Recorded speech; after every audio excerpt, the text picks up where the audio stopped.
자, 그 다음에 이제 우리 12페이지 보면 이제 가치사슬이라는 거 나오는데요. 가치사슬도 한번 우리가 봤기는 봤어요. 그죠? 다시 한번 정리해 봅시다. 가치사슬 누가 얘기했냐면, 이런 거 내가 물어보면 뭐라고, 누가 했을 거라고 얘기해요.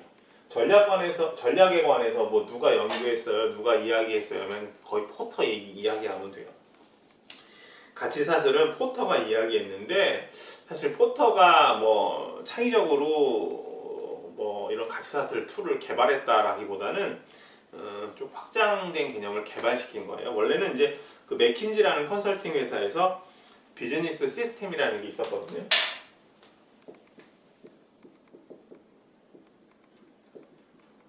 요거를 갖다가 개량한 거라고 이야기해야 되나, 발전시킨 거라고, 디벨롭먼트 한 거라고 보시면 돼요. 맥킨지라는 컨설팅 회사에서. 그래서 우리가 보통 이제 가치사슬 얘기하면은 보통 우리가 프라이머리 액티비티라고 해서 주활동, 주된 활동만 봤었는데, 여러분들은 요것도 기억하세요. 지원활동 혹은 보조활동, 서포티브 액티비티, 보조활동, 이 두 가지가 합쳐져서 우리가 이제 가치사슬이라고 해요. 자, 지금 주활동 보면은 탐사가 있고 12페이지 하고 있어요. 시추, 그 다음에 운반, 정제, 도매, 소매, 소비자, 이렇게 돼 있네요.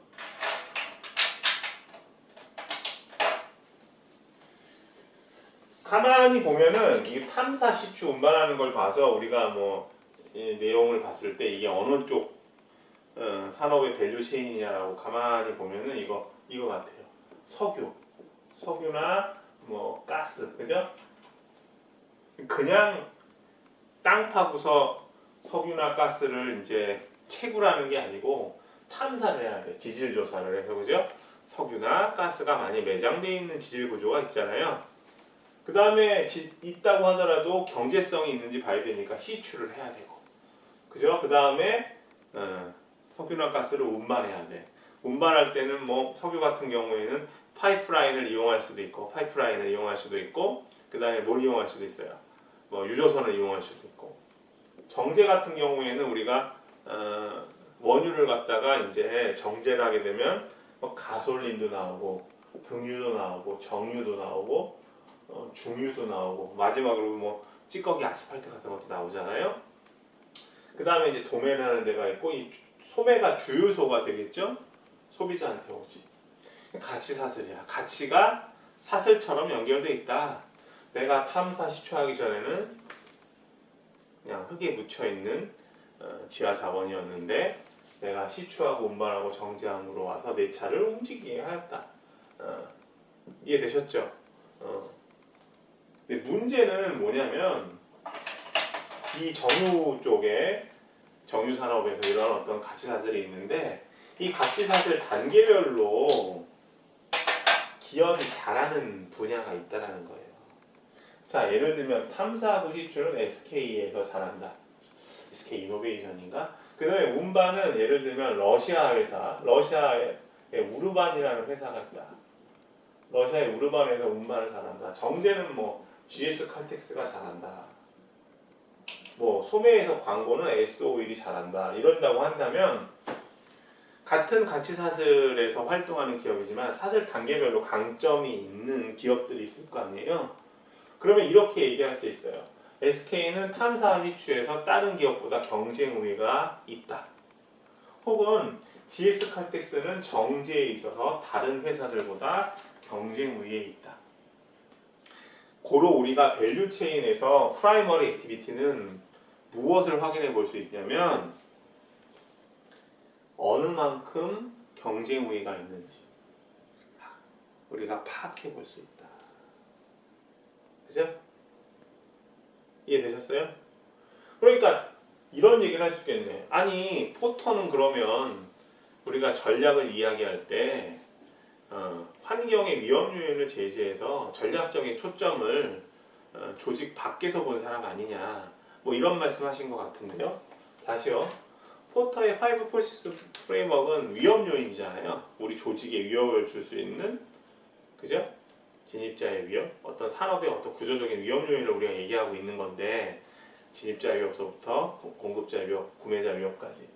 사실은 외부적인 부분 아니냐, 전략적인 초점이. 근데 이거는 지금 가만히 보면 같은 산업들끼리, 같은 산업에서 활동하는 기업들끼리 누가 더 내부 역량이 있는지, 다시 얘기하면 경쟁 우위가 있는지를 비교할 수 있는 툴 아니냐. 그럼 내부 분석 툴인데 이렇게 얘기할 수 있잖아요. 맞아요. 그래서 포터가 위대하다는 거죠. 사실 자원 기반 관점의 학자들은 이 가시사슬 나오면서 조금 자존심이 상했을 것 같아요. 제가 학교 다닐 때만 해도 포터 이론만 배웠거든요. 뒤에서 있다가 이제 자원 기반 관점의 입장에 있던 학자들이 내부 역량을 분석할 수 있는 툴을 이야기를 하는데, 그럼 90년대 후반이나 돼야 나와요. 자, 어찌됐건 이해되셨죠? 탐사 쪽에서는 SK가 잘한다. 그러면 다른 회사들보다 SK는 탐사나 시추 쪽에서 더 경쟁 우위가 있다. 그러니까 내부 역량을 비교할 수 있는 거예요. 그 다음에 서포티브 액티비티는 이 주활동 말고 관리 지원, 주요 지원 쪽, 그죠? 인적 자원 관리 개발. 인적 자원 관리나 개발을 잘해야 각각의 조직에서 일하는 구성원들이, 부서에서 일하는 구성원들이 일을 잘하겠지. 그러니까 지원 업무지. 재무회계도 마찬가지고, 마케팅, 대외 협력. 대외 협력 같은 경우에 탐사하려면은 협력, 그죠? 현지 국가와의 연계를 잘 시켜야겠네. 우리나라에서 인도네시아에 있는 뭐 천연 가스를 갖다가 우리가 채굴한다 그러면 현재 그런 여러 가지 협력 관계들이 있을 거 아니에요. 그다음에 기술 지원은 연구 개발, 정보 시스템 구축 이런 것들이 기본 전제가 되겠네. 그러니까 주 활동을 그야말로 도와주기 위한, 지원하기 위한 활동이다라고 보시면 돼요. 그럼 이렇게도 이야기할 수 있겠네. 예를 들면 이제 이 정유 산업, 정유 시장에서 활동하는 어떤 가치사슬이라고 한다면 이 가치사슬에 맞게 조직에 있는 기능 단위 부서들도 구성될 수 있겠네요. GS 칼텍스에서도 탐사 시추 관련된 부서 있겠지. 운반하는 부서도 생각할 수 있겠지. 정제하는 부서 당연히 필요하겠고, 그죠? 이해되셨어요? 다 가질 수도 있어요. 없을 수도 있고. 가치사슬을 보고서 조직에 필요한 기능 단위 부서들도 만들어줄 수 있겠네. 생각해볼 게 많아요. 자, 13페이지 한번 볼게요. 그래서 실제로 가치사슬 분석을 해봤어요. 가치사슬 분석 13페이지. 현대 자동차를 분석을 한 거거든요. 한번 봅시다. 제가 그냥 빠르게 한번 러프하게 한 거예요. 그래서 일단 주활동을 보면 주활동은 구매. 자동차 만들 때 구매하는 거 중요하죠. 자동차 부품이라든가 기타 무슨 철강 제품들. 그래서 뭐 현대 같은 경우에는, 현대 자동차 같은 경우에는 뭐 과거에 인천제철을 인수한 경험도 있고요. 생산 같은 경우 중요하고, 그죠? 제조업체니까 주활동이죠. 그 다음에 물류 상당히 중요해요. 물류는 뭐냐면 현대 자동차 같은 경우 만들어가지고 수출해야 되잖아요. 국내 같은 경우에 운반도 해야 되고. 이거 현대 글로비스라는 회사에서요. 현대 글로비스. 이 물류 회사예요. 물류. 유통. 응? 물류 시스템을 만들어가지고 자체적으로, 그죠? 결과적으로는 이제 내부 계열화 시킨 거죠. 그 다음에 보조활동 보면은 이제 R&D, 그죠? 자동차를 만들기 전에 제품 개발해야 돼. 그럼 R&D 있어야 돼. 엔진도 개발하고, 뭐 조향장치도 개발하고. 그 다음에 인적 자원 확보 중요하고, 그 다음에 이제 교섭 능력도 중요하다. 자, 그래서 전략적 중요도를 1점에서부터 10점까지 얘기했는데, 역시 자동차 회사고 제조업체니까 제품 개발이 전략적 중요도가 상당히 높고요. 인적 자원도 중요해요. 8점이고. 그 다음에 주활동으로 가서 보면 생산이 역시 8, 9, 10으로 해도 될 것 같아요.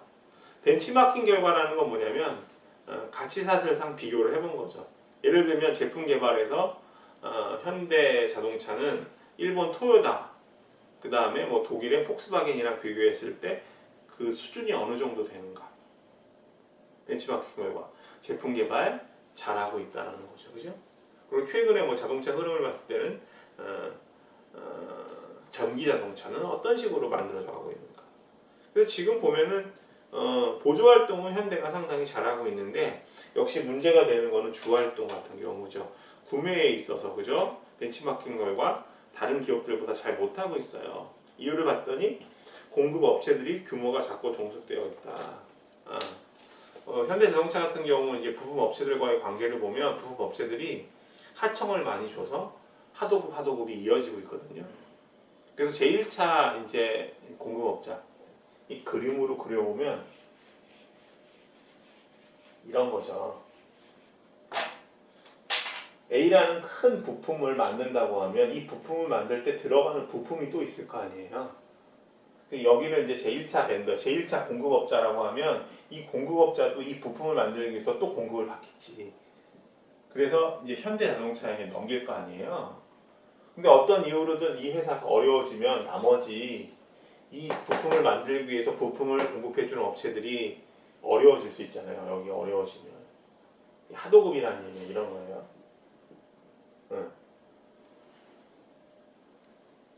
그러다 보면 이 1차 공급업체가 어려워지면 2, 3차 벤더들이 다 무너질 수 있다. 이 관계를 보면 그런 문제 때문에 잘하고 있지 못하다고 판단할 수 있고, 생산 같은 경우에는 물량이 좀 차질이 생기는 경우가 있어요. 물량 생산에 있어서 현대 같은 경우는 이제 임금 협상 같은 그런 이슈들 때문에 파업하는 경우가 우리가 과거에 경험해 본 적이 있죠, 그죠? 그 다음에 이제 물류 같은 경우에는 뭐 괜찮게 하고 있다. 그래서 현대 같은 경우에는 특히 이제 생산 부분하고 구매 부분만 이제 잘 개선이 되면은 그야말로 밸류체인 전 단계에서 경쟁 우위를 갖지 않을까 이런 생각이 들어요. 자, 이 정도로 이렇게 정리를 좀 해보고요. 빠진 게 있다면 뭐 보조 활동에서 디자인 같은 경우 제품 개발에 들어갈래나 생각해 볼 수 있죠. 그래서 12페이지하고 13페이지는 같이 붙여서 한번 공부했으면 좋겠어요. 자, 그 다음에 이제 내부 분석 한번 볼게요. 자, 그래서 결과적으로는 이제 밸류 체인을 통해서 조직의 내부 역량이 다른 기업에 비해서 어느 정도 되는가. 구체적으로 밸류 체인의 각 단계를 비교를 해봤어요. 조금 전에 말했던 거를 정리해보면 정제에 있어서는 GS칼텍스가 다른 기업들보다 경쟁 우위에 있다. 우리 13페이지에 보면은 이제 벤치마킹 결과가 높다라고 보시면 돼요. 그죠? 자, 실제로 RBB를 주장한 자원 기반 관점을 주장한 학자들이 조직의 내부 역량을 파악할 수 있는 도구로 이제 브리오라는 툴을 개발을 하는데, 그것을 얘기하기 전에 자원 기반 관점에 두 가지 가정이 있어요. 14페이지 한번 볼게요. 그 14페이지 보면은 이런 말이 나오네. 리소스 헤테로지니어티. 자, 두 번째는 리소스 호모지니어티. 이런 말이 죄송해요. 헤테로지니어티. 리소스 이모빌리티. 죄송해요. 딴 생각하고 있었어요.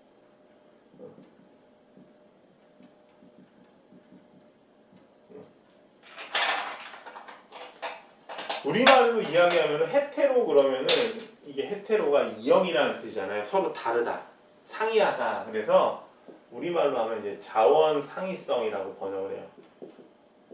서로 다르다. 뭐 이질성도 괜찮고, 이질성. 그 다음에 이모빌러티는 이제 모빌러티가 움직임이니까 자원, 비이동성 이렇게 번역하면 되겠네요. 그러니까 헤테로지니어티는 뭐냐면 동일한 산업에서 활동할지라도 기업마다 자원의 활용 능력이 다르다라는 거예요. 자, 비교해 볼게요. 자, 애플하고 자, 삼성을 한번 볼게요.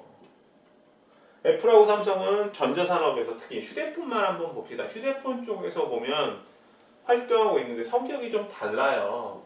애플은 뭐가 좋아요? 여러분들 애플 제품 왜 좋아하나요? 물론 기능은 당연히 좋고, 삼성은 기능 안 좋나? 기능은 다 좋은데 특히 애플 제품을 선호하는 사람들 중에서 디자인 부분을 생각하는 사람들이 많아요.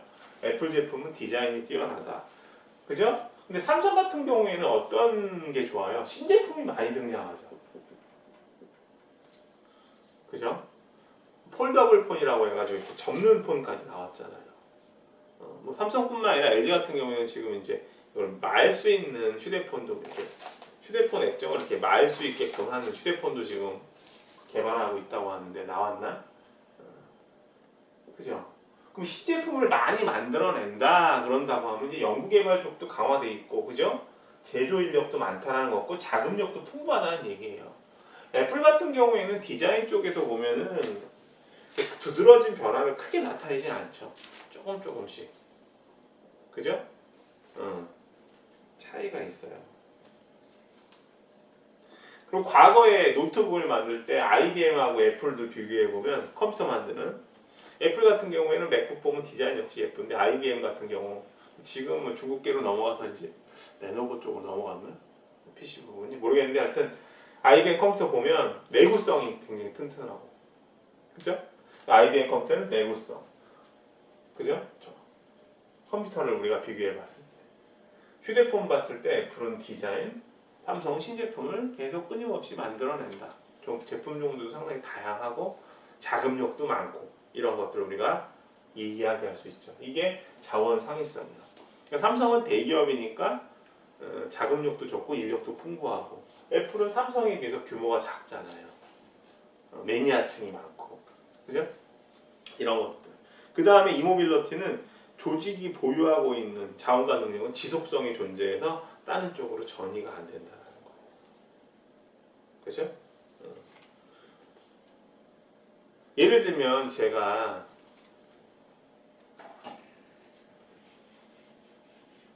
어떤 제품을 만들었어요. 제품을 만들어서 우원이라는 브랜드를 가지고 출시를 해요. 그러면 우원이라는 브랜드는 사람들한테 알려져 있어요? 안 알려져 있어요? 아무리 제품의 기능 자체가 좋다라고 해도 우원이라는 브랜드를 갖다가 다른 기업들이 가지고 있는 기술력을 담아냈다고 판단을 못 하겠죠. 그렇기 때문에 우원이라는 브랜드라는 경우에는 브랜드 가치가 없다고 봐요. 그죠? 휴대폰을 제가 만들어요. 삼성 휴대폰 그럼 사람들이 다 알잖아요. 제품이 뛰어나. 근데 우원 휴대폰 그러면 사람들이 구입 안 하죠. 그죠? 과거에 휴대폰 제조하는 업체 중에서 VK라는 브랜드가 있었거든요. 옛날에 제품 기능이 상당히 뛰어났는데 이 브랜드 면에서 뛰어나다 보니까 다시요. VK라는 휴대폰 만드는 브랜드가 있었는데 이 제품 같은 경우 기능이 뛰어났음에도 불구하고 브랜드 가치가 낮아서 사람들의 외면을 받았어요. 생산을 잘 하다가 결과적으로 회사가 망했어요. 그래서 다른 기업들이 갖고 있는 여러 가지 어떤 기술력 같은 경우에는 쉽게 얻을 수도 있지만 이 브랜드가 갖고 있는 가치 같은 것들은 상당히 가질 수가 없다. 그래서 자원에 있어서 두 가지 어떤 견제를 얘기할 때는 자원은 조직마다 상당히 다르다. 운용하는 어떤 방식이나 스타일이 다르고, 그리고 그 기업이 갖고 있는 여러 가지 브랜드 가치나 노하우 같은 것들은 쉽게 전이되지 않는다라고 이렇게 정리하시면 될 것 같아요. 자, 이렇게 보시면 돼요. 자, 그래서 그 다음에 15페이지 보시면은 이 자원의 두 가지, 자원 기반 관점의 두 가지 가정을 가지고 내부 분석을 할 수 있는 분석 도구가 나오는데, 그것이 바로 value, rarity, immutability, 그 다음에 organization, support라고 보시면 돼요. 무슨 얘기냐면 우리가 조직의 내부 역량 파악할 때 다시 얘기를 해볼게요. 포터가 가치 사슬을 갖고 오면서 야, 니네 자원 기반 관점을 연구하는 학자들아, 니네 조직이 보유한 자원을 바탕으로 경쟁 우위를 가져야 된다고 우기지 말고 실질적인 툴을 가져와봐. 밸류 체인을 통해서 우리가 가치 사슬 단계에 어떻게 경쟁 우위가 있는지 비교해 볼 수 있었잖아. 근데 니네 가질 수 있는 툴이 있어 없어? 말 못했겠죠. 90년대 후반에 가면 제이 반이라는 학자가 브리오 분석 툴을 들고 와요. 포터 가치사슬이 1980년대 중반에 나왔는데 상당히 늦었죠. 어찌됐건 상당히 흥미롭긴 해요. 조직이 갖고 있는 자원이 얼마나 가치가 있느냐. 근데 재미있는 거는 이 가치가 있고 없고를 우리가 비교할 때 밸류 체인을 봐야 돼요. 그죠? 가치사슬 분석을 통해 특정 기업이 특정한 가치사슬 단계에 강점이 있다고 판단되는 경우 핵심 역량을 보유하고 있다. 핵심 역량이 있으면 경제호의가 얻어지겠죠. 조금 전에 얘기했던 GS 칼텍스가 정제 부분에서는 핵심 역량을 갖고 있어서 경제호의가 있다. 혹은 SK가 시추나 탐사 부분에 있어서는 강점이 있다. 핵심 역량이 있어서 다른 기업보다 경쟁 우위가 있다. 핵심 역량이 있는 거죠. 그 다음에 희소성 한번 보세요. 특정 조직이 가지고 있는 자원을 다른 기업이 보유하고 있다면 경쟁 우위의 원천이 될 수 없다. 어떤 예가 있냐면 여러분들 그 ESPN이라는 회사 아시죠? 이 스포츠 중계하는 회사인데 특히 이 회사가 잘하는 그 중계가 익스트림, 이른바 엑스스포츠죠. 엑스스포츠. 익스트림 스포츠를 중계를 잘해요. 예를 들면 이제 스카이 다이빙을 한다 그러면 보통은 이제 비행기에서 떨어지는 그런 스카이 다이버들을 촬영을 하는데 여기서는 촬영하는 기사가 카메라맨들이 직접 머리에 헬멧을 쓰고 그 위에다 카메라를 장착하고 같이 뛰어내려요. 그러니까 ESPN 같은 경우에는 촬영 기사들도 촬영하시는 분들도 뭘 가지고 있다? 스카이 다이빙을 할 수 있는 능력을 갖고 있는 거죠. 쉽게 따라할 수 없는 거죠. 역동적으로 막 카메라 편집을 하고 아니면 뭐 스노우보드 같은 거를 타는데 하프파이프에서 이렇게 막 타는 거예요.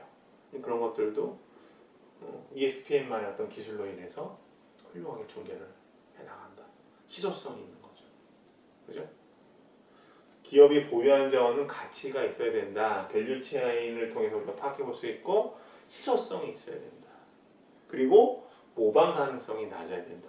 희소성이 있으면서 따라하지 못해야 돼요. 그죠? 쉽게. 기업이 경쟁 우위를 가진 기업을 자원을 모방하거나 획득할 때는 어려워야 된다는 거예요. 그래서 왜 어려워야 되냐면 어려울 수밖에 없어야 되냐면 누구나 쉽게 따라할 수 있으면은 그죠? 뭐가 일어나요? 우리 공부했던 걸 보면 경쟁적 수렴이 일어날 수 있잖아요. 스트래티지 컨버전스 일어날 수 있잖아요. 다 따라해가지고 그래서 따라하지 못하게 만들어야 된다는 거죠. 그러기 위해서는 기업 고유의 역사적 상황이 있어야 된다는 거예요. 예를 들면 명품이라고 흔히들 얘기하는 것들, 그죠? 기업 고유의 역사적 상황들이 있잖아요. 그러니까 제가 예를 들면 뭐 가죽으로 여러 가지 제품을 만들었어요. 백도 만들고 서류 가방도 만들고 그래서 뭐 우원이라는 브랜드를 출시를 했어요.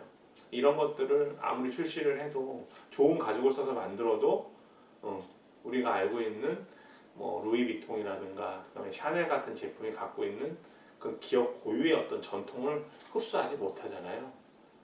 다시 얘기하면 리소스 이모빌리티가 발생했잖아요. 그래서 따라갈 수가 없다. 흉내내기 어렵다라는 거고요. 그 다음에 인과적 모호성이라는 것은 원인을 알 수 없을 만큼 기업이 여러 가지 운영을 잘한다라고 보시면 돼요. 예를 들면 이제 일본의 미라이공업 같은 회사가 있었는데 미라이공업이라는 회사는 상당히 재밌어요. 전기 제품 만드는 회사인데 출근 시간도 뭐 보통 회사보다 늦고 퇴근 시간이 5시고 1년에 휴가 일수가 130일 정도 되고 근데도 항상 매출은 높고 소비자들이 좋아하는 제품을 생산하는데 그 이유는 회장이 돌아가신 분인데 직원들이 만족할 수 있는 여러 가지 일들을 시행하기 때문이에요. 무슨 얘기냐면 회사를 위해서 열심히 노력하지 않으면 좋은 제품이 나올 수 없다라고 해서 그런 파격적인 어떤 인사나 여러 가지 복리후생 제도들을 실시하는 거거든요. 그러니까 일하는 시간은 상대적으로 적어도 사람들이 회사를 위해서 최선을 다하니까 좋은 제품이 자꾸 나오는 거죠. 그런 것들을 우리가 봤을 때 겉으로 봤을 때는 노는 시간이 많고 휴일수가 많고 그래서 상당히 좋은 성과가 날 수 없다고 보지만 어찌됐건 간에 인과적 모호성이 존재하긴 하지만 기업 성과가 좋은 경우 이런 경우 따라할 수가 없죠. 그죠? 그렇다고 해서 다른 기업들이 미라이 공업의 어떤 조직 문화를 모방해서 일하는 시간을 대폭 줄였다고 해서 좋은 어떤 성과가 날까요? 그렇진 않죠. 그러니까 따라하기 어렵다는 얘기고요. 그 다음에 이제 조직 지원이라는 얘기는 그 여러 가지 조직이 갖고 있는 자원의 어떤 가치성과 희소성과 모방 가능성이 잘 유지될 수 있도록 조직의 여러 가지 시스템들이 잘 유지되어야 한다는 얘기예요. 이렇게 정리하시면 될 것 같아요. 마지막 16페이지는 여러분들이 한번 읽어보시면 될 것 같아요. 불이호 분석의 예시니까. 정리를 해보면 이를테면 밸류 내부 분석을 할 수 있는 분석으로서 그죠? 밸류 체인과 불이호 분석이 있는데 밸류 체인은 포터가 제시한 거고 그죠? 불이호 분석은 자원기관 관점에 있는 학자인 바니가 이야기한 것이다. 조직이 보유한 자원의 가치성과 희소성과 모방 가능성과 조직 지원을 본다. 이렇게 정리하시면 되겠습니다. 자, 수업 이걸로 마치겠습니다. 수고하셨습니다.